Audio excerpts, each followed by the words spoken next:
We are proud to have today's episode sponsored by our friends at RGK. Founded in 1988, RGK Wheelchairs is a global leader in designing made-to-measure sport and daily wheelchairs. Every RGK chair is uniquely built to reflect the individuality, performance needs, and lifestyle of its user. Created from the highest quality lightweight materials, RGK chairs deliver unmatched precision, speed, and durability. Trusted by top athletes and everyday users around the world. From basketball courts to tennis courts to daily adventures, RGK's expert mobility advisors guide you through a personalized assessment to help create your perfect fit. Find out more about RGK and their impressive line of products at rgkwheelchairs.com. For the 6th episode of the Game On podcast, we are so proud to be joined today by Eric Francis. Eric is a collegiate national champion on the Alabama wheelchair basketball team, and just this past summer earned gold in the discus and silver in shot put at Eugene, Oregon at Para Nationals as a thrower on the Alabama Para Track and Field team. Eric, we are so thrilled to have you today. Thank you for joining us. Thank you for having me. Eric, tell me about what your childhood was like growing up in Smyrna, Georgia. You're a twin to your sister Erin, and then your parents, Elvin and Malele. Yes. Hey, tell me about that, what that was like for you growing up. It was great. Twin sister. She got kind of the musically inclined gene, so she sings, acts, and dances, and then I got the sport gene. But our parents kind of instilled in me like that this is the way I was born. I can't change anything about it, so we're gonna kind of find different ways for you to adapt to life and kind of go about it that way. Also, along with my physical disability, I was born with hemophilia, which is a bleeding disorder, so that kind of also limited my kind of recreational sports that I could play. So along with playing basketball growing up, I did karate, and so found different ways to be active and stay active just as a young child. But my parents didn't hinder me. They weren't coddling me. It was, okay, you're going to find different ways to do things, do your medicine, and kind of just be who you are without any regrets to it. For those that might not know, could you educate us about your disability? Yeah, so I was born with spina bifida at birth, so it's a congenital birth defect. So also born with club feet too. So club feet, my feet were kind of turned in at birth, and so I had surgery to fix that. My Achilles tendons were cut, and then my ankles were fused, and so I don't have any sensation or movement in my feet. Also, with spina bifida, the closure to your back isn't closed all the way at birth, and so the spinal cord is exposed at birth, and so for me that causes lack of sensation below my waist. So my thighs have some sensation, and then my calves and my feet have limited sensation to them. And so I also wear braces, AFOs, ankle foot orthotics, to help me get around campus, get from point A to point B, but also have an everyday chair that I use to get around campus for longer distances, just so I can get around without any discomfort, and just kind of live life to the fullest for my needs. So when you were growing up, did that impact your childhood at all in any way? For me, I started using a day chair in college, so I walked around high school. So no, not really. It was just great, it was just AFOs around campus, around school, because my school, I went to a private school, so it was small. I wasn't walking far distances, so it was just my backpack, AFOs, and then I would get from point A to point B pretty efficiently, and then I'd use the elevator for classes that were up a few flights of stairs, but nothing too extravagant as to like getting around at school or anything like that. Have you ever met anybody else that was a twin and also had spina bifida or CP as a result, and like one of the siblings did and didn't? I've been able to meet a couple people that have a similar story. I myself have not. All of them have like either been older or younger, but none that have had twin like siblings that have had a disability too. Hey, what's your relationship like with your sister? She's great. She like I said, sings, acts, and dances. So throughout like high school, middle school, and then up until now, I've watched her kind of grow into what she loves to do. Been to all of her plays kind of throughout her entire career. In last August, went up to New Hampshire and watched her in her first like kind of professional play, and then she was just in Annie a couple weeks ago. That was I think a month and a half along, and so she just continues to kind of blossom into her her passion, and it's great to see what she loves to do on a daily basis. Hey, that's amazing. That's amazing. Yeah. She's so talented. She's great. Just graduated from the University of Michigan. Yep. This past year as well. Yeah. Amazing story. Amazing story. She's great. When did you first start getting into adaptive sports? Mm. What was your first introduction to that? And at what point did you find wheelchair basketball? Yeah. So my first introduction was actually in para track and field. It was like a racing clinic, and I've sensation in my legs. But at the time I didn't kind of know all the quirks that went into racing. So I sat on my legs, kind of on top of them. Was in there for a couple of hours, got out, and actually got up, and my legs were numb. And so I was like, okay, I don't really know what other options there are for me in racing. So I was like, okay, I'll stop that. Came back to racing, but my legs were kind of in front of me now, which was a better experience, but still didn't truly love racing and love all that it had to do. And then one day, my cousin worked for Blaze Sports, which is the adaptive program in Georgia. I was like, hey, do you want to try basketball one Saturday morning? Tried it and said, hey. And then I kind of fell in love with it from there. Came back Saturday after Saturday after Saturday, and it kind of blossomed into what I have now.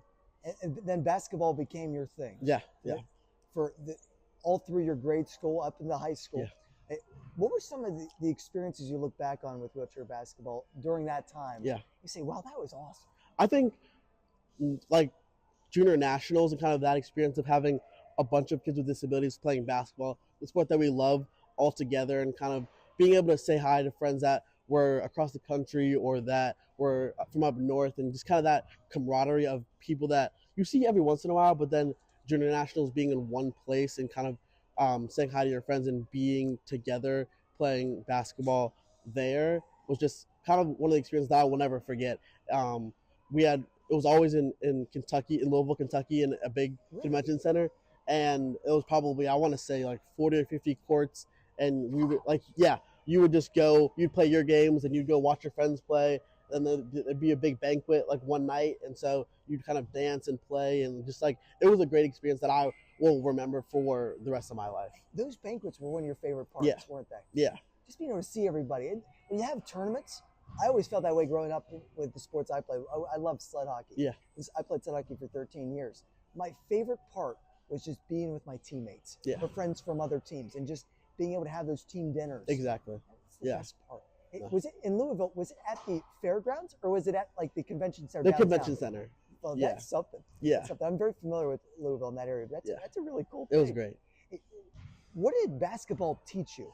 Yeah. Growing up. I think for me, it was a sense of community. It really was. At school, kind of felt as like one in the only kid with a disability. So basketball was a community that brought together people that were just like me. It was people with disabilities that I could just be myself around, and it was that sense of community and camaraderie that we're playing a sport that was meant for us and built by us. And so coming together, my juniors team practiced once a week on a Saturday for 2 hours, and so it was that one time where kids just like me were coming together, playing the sport we loved, and it was just a sense of like a safe space, I would call it, of just being around people that I loved and that loved what we did. So it was that freedom of expression, that freedom to be who we are. Exactly. Hey, that's a great thing. Yeah. Hey, you mentioned your parents earlier. Yeah. How did your parents raise you with your disability? Because I know for me, it was my parents. They never let me felt like my disability was a hindrance to me or in any way. I could do whatever I wanted to do as long as I put effort in. Exactly. And I made good on that. Yeah. What was that experience like for you? I think it's very different. Well, not very different, but my parents were very involved in my disability. I went to like spina bifida camp. I obviously played basketball, but it was always, things are going to look different from you to your sister, from you to your peers. Yes. But at the same time, we're going to find a way for you to do what you love, but it's going to look different. The time lengths of what you can do are going to look different. But it was never, you can't do these things. Yeah. It was like I couldn't play football or any contact sports growing up. So it was okay. I was the manager for our middle school football team. I was going to get involved in different ways, but still be there and do what I loved. It just looked a little bit different. My parents never held me back against things that I wanted to do. There were like limitations that they set, but it wasn't like, oh, you can't do these big extravagant things. It was just, okay, we're gonna plan these things out, and we're gonna see, okay, it's gonna look different from your friends, or can you just jump in there with them? But it was never, they never held me back. They never said, oh, don't do this, don't do that. But it was, how can we manage it so that it's the best for you and it's in a safe environment. Exactly. And you found that with wheelchair basketball, especially. Yeah. When did you start being recruited by colleges, and where was Alabama at on your radar? Yeah, I got recruited my like junior summer. I got recruited obviously here, Auburn, Arizona was my top three, I would say, and then I think it really took a turn.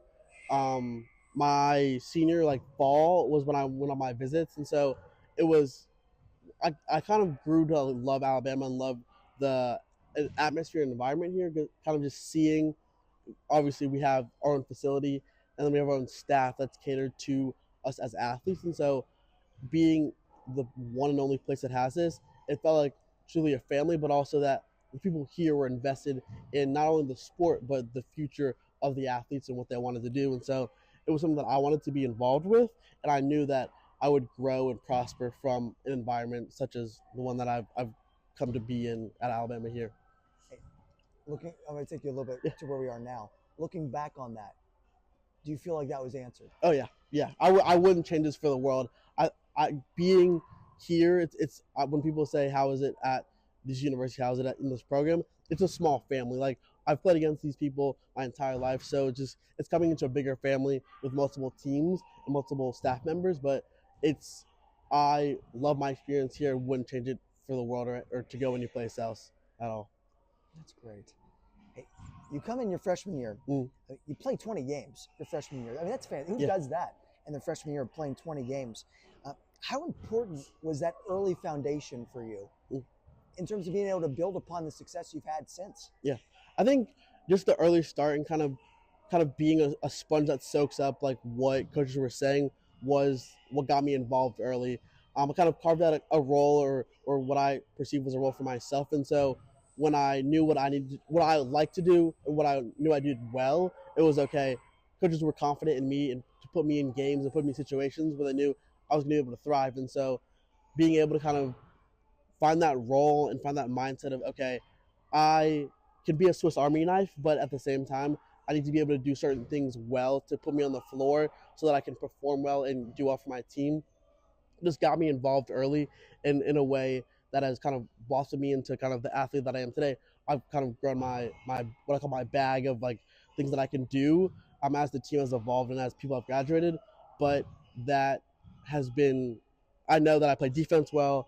I pick and like hit my layups well. So those are my core values of who I am as a player.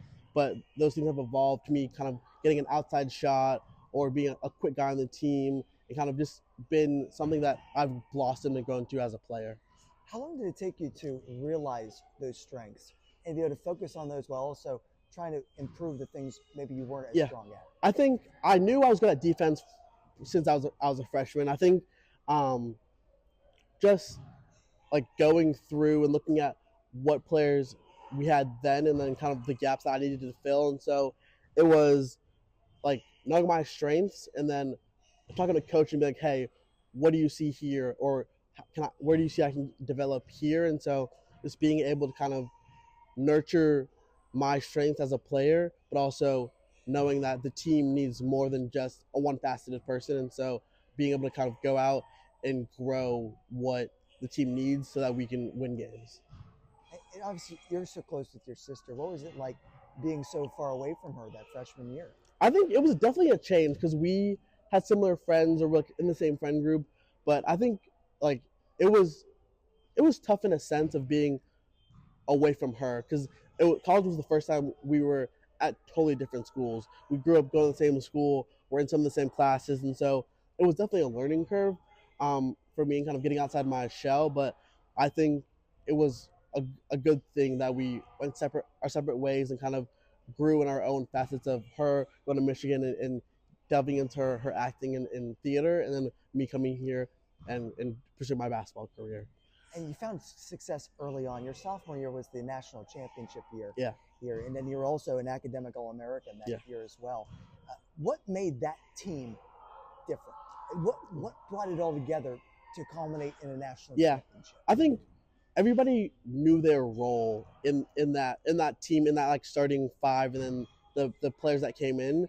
It was everybody had their roles. We had their scorers, the shooters, people who would get the ball, get their shots up, but at the same time, no one kind of outstepped their boundaries, and in that team specifically was one that came together, was like, we know who's going to shoot the ball, who can play defense, who can communicate. And so when we found what we were and who we are, we kind of stuck to that. Nobody kind of went outside of that. Nobody was like, oh, but I want to do this and that. It was, no, this is our identity. We're going to stick to it. We're going to stick to what we know and how we know it. And then that kind of blossomed kind of throughout the season and then into the national championship game. And then for me, as like an academic All-American, my parents always stressed grades. It was always a big environment in my household of, you're going to get good grades, because sports and basketball, my mom will always preach this, ends at some point in time. So you need a degree or something to fall back on when sports is over. And so in my household, it was, you're going to get A's and B's, or you're not going to play basketball, or you're going to get something taken away. Because there was one point in time during high school where I had a bad grade and I couldn't play in a tournament. And I was like, that was my first kind of recollection of basketball is fun and it's a sport that I love to do. But at the same time, it's not everything that I need in my life, because at some point I'm going to get a job, and I need that degree to get the job. And so sports and my grades were two things that had to work in harmony with each other, and they couldn't work against each other.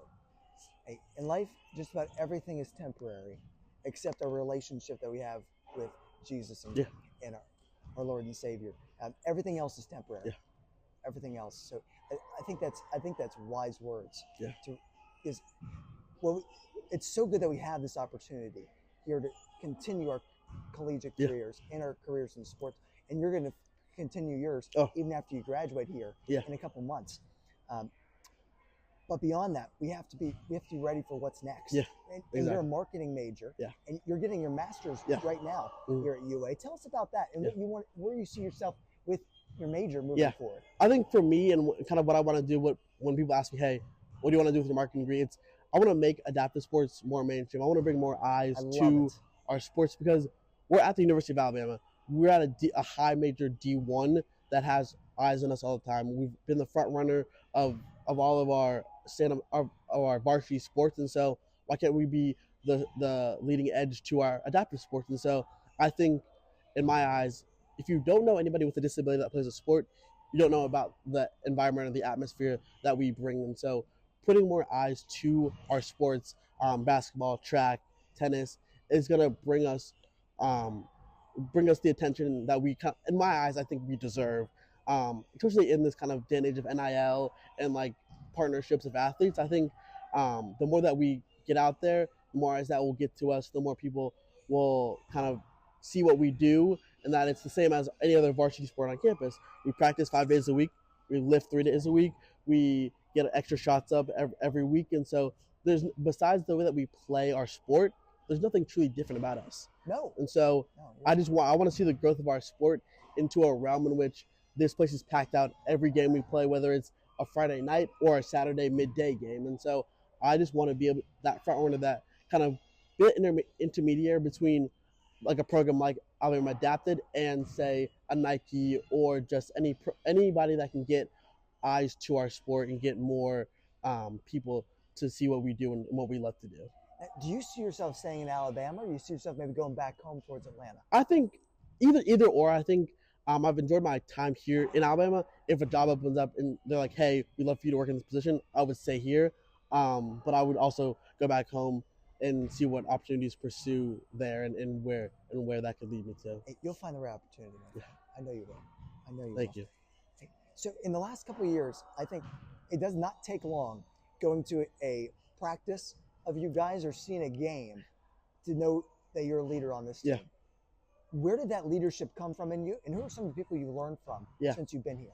I think it just, like, as people, like, you watch people that came before you, Ignacio Ortega, who plays in Spain now, was a guy that I kind of looked up to. But it's just seeing how they operate and what they do and how they carry themselves.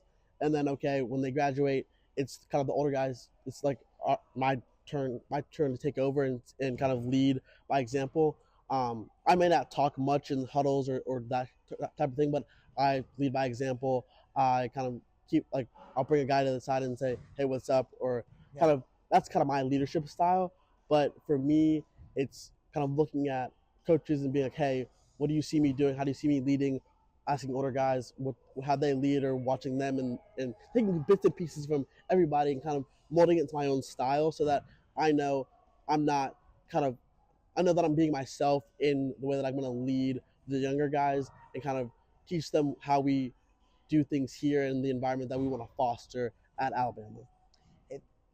That leadership is transferred not just from the court but onto the field with what you've done with track and field so far, and it was great to be able to see you work in person this past season. Where do you see yourself with track and field come post-graduation? Because you have this season here at UA. Do you plan on continuing that? Because your success this past season was exemplary. And what you did, what he did was when he started out here, our first meet at Alabama was the second week of May. Second weekend of May. And your throws were great. Your throws were great. They weren't at the nationals level yet. But you raised from like the beginning till we got to the middle of July. It was about a 7-meter difference. And of your disc. And your shot was a big difference too. A couple meters. And that's a huge deal in throwing. And anybody that has done throwing knows that, because that's a tremendous mark. And that came in just a few months span from you. So where do you see yourself coming up with track? I want to pursue track. I love throwing and kind of the individuality of throwing and being able to kind of work at your own pace. As a thrower, as people like, why do you like to throw? I say I'm one of the strongest here, and so I like to throw heavy objects is what I like to say. But I see myself pursuing throwing after I graduate into hopefully LA and beyond that, and seeing how I kind of navigate being like an amateur, like a semi-professional, and kind of navigating that road of how do I get better and get a program and get consistent with throwing as somebody who's not within a structured program. But for me, it's my second passion. It's I found it obviously when Alabama started the program here, and then I fall in love with it. So it's something that I'll continue up through this summer and then kind of up until for the rest of my life. So well, that's great. That's great, and you should because you're that good at it. You're that good. I appreciate that. That's for sure. What do you want out of your last semester at Alabama? I think for me, it's kind of getting into our. Obviously, we play this upcoming weekend in Arlington. Kind of beginning the season, the second semester off into a good start, and then just progressing that into the next 5 or 6 tournaments that we have and getting better. Obviously, we want to play our best basketball at nationals in Arizona, so just continue to get better throughout the season of basketball, and then leading up into track season, just getting my body prepared to throw, and just getting into a routine of transitioning from basketball to throwing, and getting from meet to meet, and then obviously hopefully going again to Eugene, Oregon, and winning a national championship. Hopefully this time in both the shot put, disc, and then obviously I'm going to pick up the javelin this track and field season. So hopefully all 3 of them is the goal. That's big. That's big. Picking up the javelin is going to be a lot of fun. That's going to be a lot of fun. Yeah.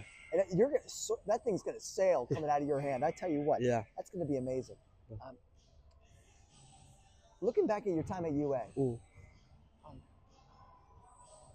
what sticks out to you?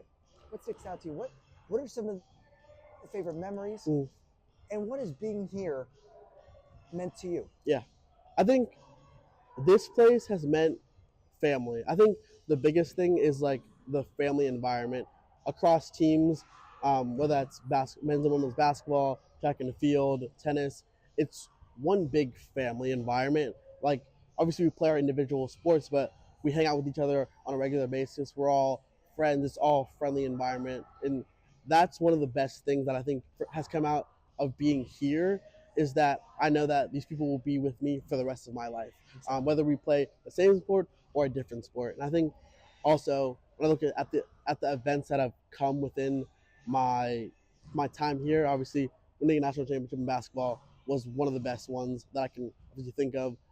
Track and field was great. Just having Nadia and Evan and everybody that was there just kind of rooting for you on the sidelines was kind of a great thing. And I just think even game days, like watching the women play and like having all the guys just cheering them on the sidelines, it's just one of those things that you get so deeply in love with and involved with that you won't forget those times where you're just like loud and rowdy on the sidelines. And it's a great place to be in, a great environment that I chose to be in, and like I said, I wouldn't change it for the world. I'd be remiss if we didn't ask you this before we close out today's episode. You're a faithful man. Yeah. God's important to you in your life. Your relationship with Jesus is important. How has that grown since you've been here in school? It's grown a lot. I think at the beginning, coming to college and going to school by myself, it was challenging, I would say, because first time I was alone by myself. And I remember it was about second semester. I was like, there's something missing from my life, I would say. And I was like, what is that? And growing up, went to church like every Sunday. It was a part of my life through and through.